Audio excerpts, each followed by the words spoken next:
पड़े। चलिए खबरों में बढ़ते हैं आगे और अब रुख करते हैं अगली खबर का। सुप्रीम कोर्ट ने दिया ऐतिहासिक फैसला, तलाकशुदा मुस्लिम महिलाएं भी गुजारा भत्ता की हकदार हैं। जी हां, और इस खबर को जगह दी गई है दैनिक भास्कर में। कोर्ट ने तलाकशुदा मुस्लिम महिलाओं को गुजारा भत्ता देने के मामले में ऐतिहासिक फैसला सुनाते हुए कहा है कि धारा 125 के तहत वो भी पति से गुजारा भत्ता मांग सकती हैं।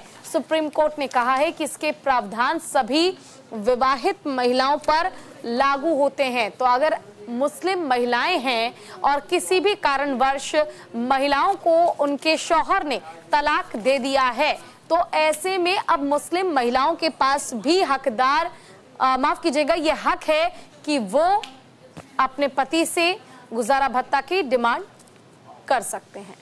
देखिए, इस खबर को जगह दी गई है दैनिक भास्कर ने, और देखिए आप देखिए कितनी बड़ी जगह, कॉलम देखिए कितनी बड़ी जगह दी है।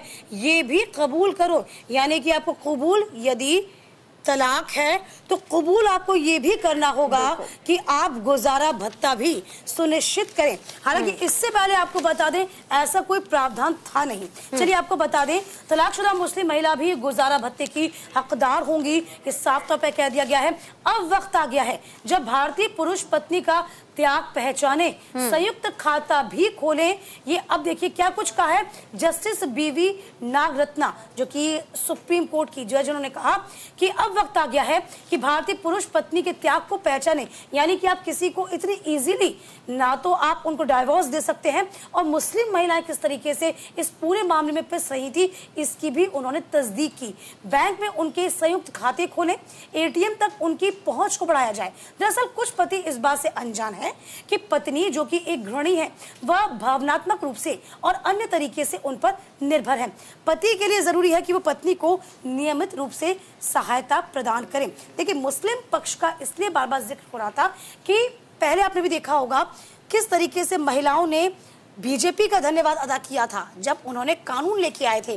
ठीक इसी तरीके से ये भी एक बड़ी बात है, क्योंकि गुजारा भत्ता देने का प्रावधान नहीं था, लेकिन अब गुजारा भत्ता भी दिया जाएगा, जिससे पूजा ये भी हम कह सकते हैं कम से कम जो तलाक देने के मामले हैं उसमें कमी तो आई। बिल्कुल, देखिए, और इससे पहले दीपिका होता क्या था, अगर कोई मुस्लिम महिला है, उसे तलाक अगर उसका शौहर देना चाहता है, तो ऐसे में शादी के दौरान जो भी डिसाइड किया गया था पैसों के लेन देन को लेकर या शादी में जो भी खर्चा हुआ है, वो पैसे वापस जो लड़की पक्ष है उन्हें कर दिए जाते थे और उसके बाद तलाक हो जाता था।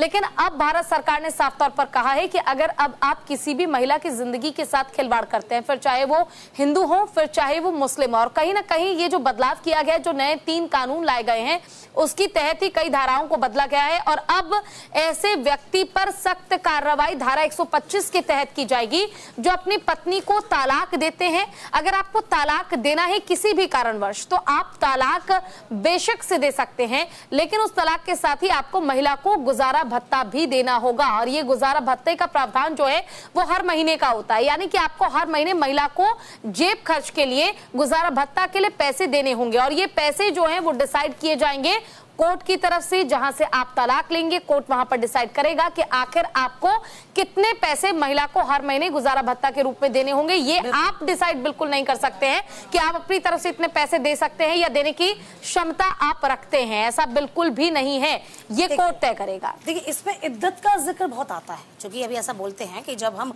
शादी होती है मुस्लिम वर्ग में तो इद्दत का जिक्र आता है। इसी पर सुप्रीम कोर्ट ने पूछा है कि सुनवाई के दौरान कोर्ट ने पूछा क्या याचिकाकर्ता ने इद्दत के दौरान पत्नी को कुछ भुगतान किया था। इस पर याचिकाकर्ता ने कहा 15,000 रुपए का ड्राफ्ट लिया था। अब समझिए, लेकिन पत्नी ने लेने से इनकार कर दिया। तलाक के बाद इद्दत वह अवधि होती है जब महिला को दूसरी शादी करने या किसी से रिश्ता बनाने की इजाजत नहीं होती है। यहीं पर इन्होंने कहा है कि चाहे वह गृहिणी हो या फिर कामकाजी महिला हो, आपको गुजारा भत्ता देना पड़ेगा। ये इसके लिए अब जरूरी और बिल्कुल कह सकते हैं खास हो चुका है, इसलिए अब सभी वर्ग